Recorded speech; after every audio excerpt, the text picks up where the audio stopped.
Timeline, 5000 ans d'histoire, Richard Fremder. Le purgatoire n'est pas seulement un lieu de feu. Évidemment, c'est un lieu où les vivants ont aussi du pouvoir. C'est une rupture. Dans toutes les visions précédentes, la mort est un point final. Ici, elle devient une sorte de charnière. Et les vivants peuvent agir, prier, offrir des messes, financer des fondations, faire œuvre de charité. Et leurs actions raccourcissent la peine des âmes. Et ce système engendre une nouvelle économie spirituelle et une nouvelle économie tout court. D'ailleurs, vous l'avez compris, les morts ont besoin des vivants, les vivants ont intérêt à aider les morts. Et qui contrôle cette transaction ? Vous vous doutez bien. L'Église avec un grand E, les indulgences, les messes tarifées, les prières rémunérées, l'au-delà devient un marché. Le purgatoire, c'est le cœur actif de ce marché. Je dis depuis longtemps, le Moyen-Âge est une époque extrêmement libérale, peut-être même plus libérale encore que ce qu'on connaît aujourd'hui. Il faut imaginer ça comme ça, tout s'achète et tout se vend. Après, on pourrait discuter sur le juste prix, ce qui est une notion très chrétienne, mais ça nous emporterait trop loin. Alors pourquoi ? Donc encore une fois, cette invention se produit-elle au XIIe siècle ? Parce qu'à ce moment précis, la société occidentale en a besoin. Elle a besoin de flexibilité, elle a besoin de médiation, elle a besoin de lisibilité. Le purgatoire résout plusieurs tensions à la fois. Il justifie l'accroissement du pouvoir ecclésial, donc ça leur donne une justification, c'est important. Il canalise les peurs des fidèles sans les condamner à l'enfer. Il permet à l'Église de capitaliser sur le salut tout en restant dans la logique chrétienne. C'est une idée, si vous voulez, qui arrange tout le monde. Les fidèles qui espèrent, les moines qui prient, les clercs qui enseignent, les prêtres qui encaissent, évidemment. Le purgatoire, c'est une solution théologique, mais aussi sociale, politique, économique, et j'insiste là-dessus, c'est aussi un monde qui va encore plus loin que celui qu'on connaît aujourd'hui. Il faudrait presque des thèses encore là-dessus qui aillent plus loin que celles qui existent avec Le Goff, etc. On en parlera dans la bibliographie, bien sûr. Et puis, il y a ce moment fondateur, la naissance donc officielle du mot lui-même, purgatorium. Avant, il n'existait que des adjectifs, le feu purgatoire, la peine purgatoire, mais entre 1150 et 1200, le substantif apparaît. Ça y est, le lieu existe, il est nommé. Et pour une société médiévale où le mot fait la chose, nommer, c'est créer. C'est inscrire le purgatoire dans la carte de l'au-delà, dans les prières, dans les testaments, dans les représentations. Et à partir de là, une fois qu'il est créé, il ne va cesser de croître. Et c'est sans doute l'un des aspects les plus frappants et presque les plus dérangeants du purgatoire médiéval parce qu'on y souffre.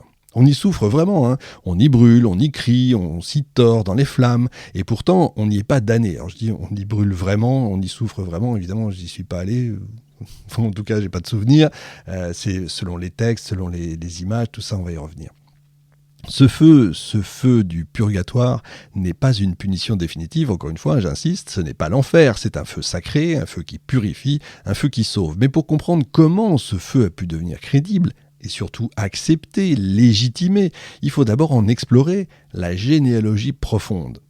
Parce que le feu du purgatoire ne naît pas tout seul dans une cellule monastique ou dans une vision mystique, bien sûr. Il vient de très loin, de l'antiquité indo-européenne, des rites d'initiation, des mythes païens, des traditions populaires, et puis d'un héritage que l'Église a d'abord combattu et puis ensuite intégré.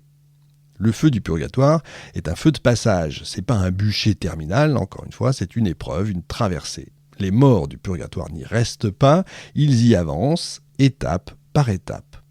On passe par le feu comme on passe un seuil. Et ce passage est à la fois une douleur et une transformation. C'est exactement le fonctionnement des rites initiatiques dans de nombreuses cultures. Le feu efface l'identité ancienne pour permettre la naissance d'un être nouveau.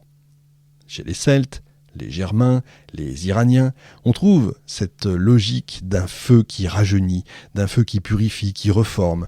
Le phénix, vous savez, qui renaît de ses cendres, le métal devient précieux après la fusion, etc., etc.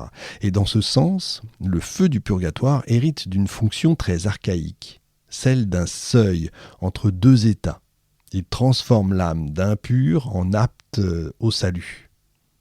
Mais cette fonction est ici radicalisée, car l'épreuve est morale. Le feu ne purifie pas le corps, j'insiste, il purifie la conscience, il devient une forme de justice, mais de justice invisible. Ce feu ne reste pas abstrait. Les hommes du Moyen-Âge ont cherché à le localiser. Ils l'ont placé dans les entrailles de la terre, ils l'ont fait jaillir des volcans. L'Etna, le Stromboli, les îles fumantes de la Méditerranée deviennent les soupçons géographiques d'un purgatoire terrestre. On pense que les âmes y passent, que les gémissements entendus dans les cratères sont ceux des morts en souffrance. C'est un imaginaire prodigieusement concret, c'est incroyable. Le purgatoire n'est pas seulement une abstraction, c'est un lieu qu'on peut même désigner du doigt. Au contraire de l'enfer et du paradis. Mais la géographie symbolique prend vite le dessus. L'enfer reste en bas, bien sûr, le paradis en haut, et le purgatoire, il se déporte entre les deux, mais il penche vers le haut. C'est un enfer verticalisé, un enfer allégé. Le feu purgatoire est donc un feu orienté vers le ciel. Mais ce feu ne suffit pas toujours. Dans de nombreux récits médiévaux, les âmes passent du feu à l'eau glacée, puis inversement. Une forme de torture, une torture alternée, que les anthropologues appellent la douche écossaise spirituelle, là, pour le coup. On retrouve là encore des motifs très anciens, les sages nus du Caucase, chez Cicéron et Valère Maxime, qui s'exercent alternativement aux flammes et aux neiges. Cette alternance constitue une mise à l'épreuve intégrale. Le feu nettoie, l'eau glace, brise, endurcit. Et dans cette dialectique extrême, les morts du purgatoire deviennent des pénitents totaux. Ils souffrent pour expier, mais surtout ils souffrent pour mériter. Le salut devient une conquête douloureuse, un chemin qu'on gravit, et non pas une grâce immédiate. Il n'y a pas d'accord spontané. Timeline, 5000 ans d'histoire, Richard Fremder.